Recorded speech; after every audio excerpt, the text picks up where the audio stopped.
Santa, with the help of his elves and his eldest son Steve, deliver millions of presents on Christmas Eve with military-like precision.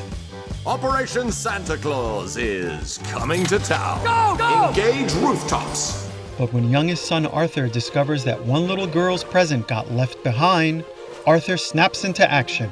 With the help of his grandpa and an ancient sleigh, the two set out to get that gift under the tree before sunrise in Arthur Christmas. David, Sean, you've just seen it. David, why don't you tell us a little bit about it? Okay, well, after seeing this movie, I have one question for you. Okay. Why do you, Goyim, get your Christmas presents for free and delivered under your tree while we Jews have to go to the mall, pay retail, and schlep them back in our minivan? Because you're the chosen people. That makes absolutely no sense, but I'm willing to go with it. Tell us about the movie, Sean. Well, Arthur Christmas works in fits and starts. It's not a perfect movie, but agree. it's very fun because it's a new take on the Santa Claus tale. Here, Santa Claus and his band of elves is sort of a renegade kind of army operation with Santa as this figurehead who doesn't do a lot. The elves are pretty much, They the do worker everything. bees. Yep. And they get around on Christmas Eve by, going through this very detailed plan of having the elves drop from this spaceship, basically, that Santa runs, and they go around from household to household delivering presents. And it's just kind of a fun idea that's executed very well. I agree. They execute this operation every Christmas Eve with military-like precision.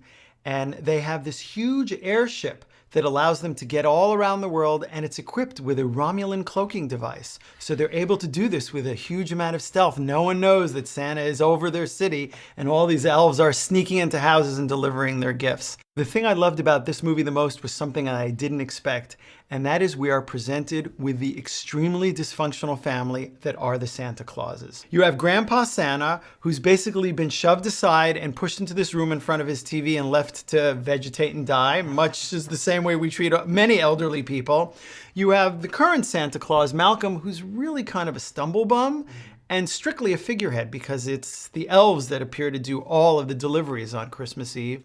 You have Steve, who is the eldest son, who runs the entire operation. Basically the drill sergeant. And then you have Arthur, who's really the only one that is left as the true believer of the Christmas spirit. Well, this all sounds like a lot of fun, but what's the conflict?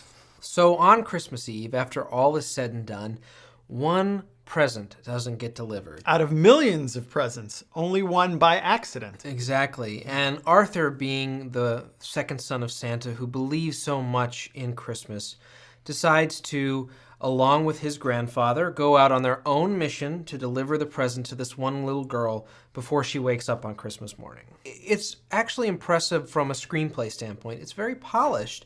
Every character has a distinct character trait at the beginning of the movie. They all are given their own arc to wind up in a different place at the end of the movie.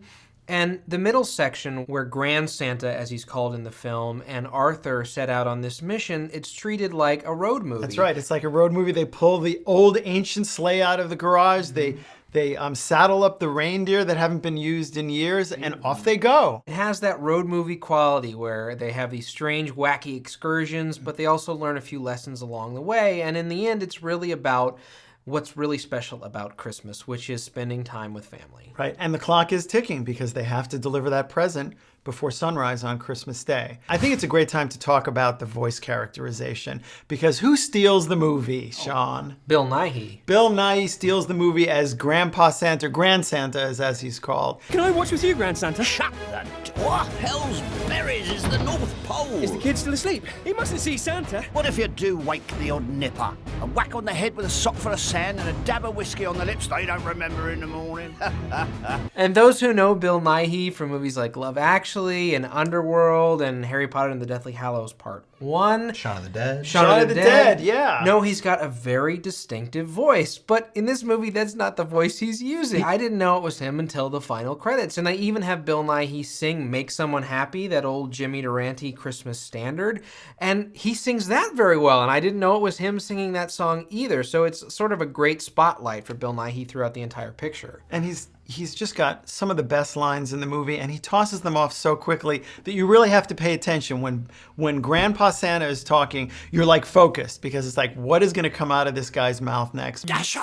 Dancer! What are the others called? I could never ruddy remember. Bambi? But I think it's also important to call out some of the other wonderful voice characterizations in this movie. James McAvoy plays Arthur, the lead Christmas. character. We've also got Jim Broadbent, who plays the current Santa. Perfect as the bumbling, stumbling Santa. Very good. Imelda Staunton plays Mrs. Claus, and Hugh Laurie plays Steve, the sort of drill sergeant. Revised drop time to 14.13 seconds. And I'd love an espresso. It's really a great voice cast that they've assembled. The computer animation is rather beautiful. It's very well done. There's sequences, especially when they first take out the sleigh with the reindeer and they're flying across the North Pole. It's beautiful to look at. All right, well, I think we should take this thing to a vote. Arthur Christmas is a fun holiday movie that will please both children and adults. See it. With due respect to my father, the rabbi, I've said Christmas more times in the last 5 minutes than I've said in my entire life. Arthur Christmas is a wonderful movie. Take your family to see it. Well, that looks like 2 tickets for Arthur Christmas, which is a see it. Cheers, guys. Cheers. And happy holidays. And happy holidays. Grab your eggnog. Happy Hanukkah.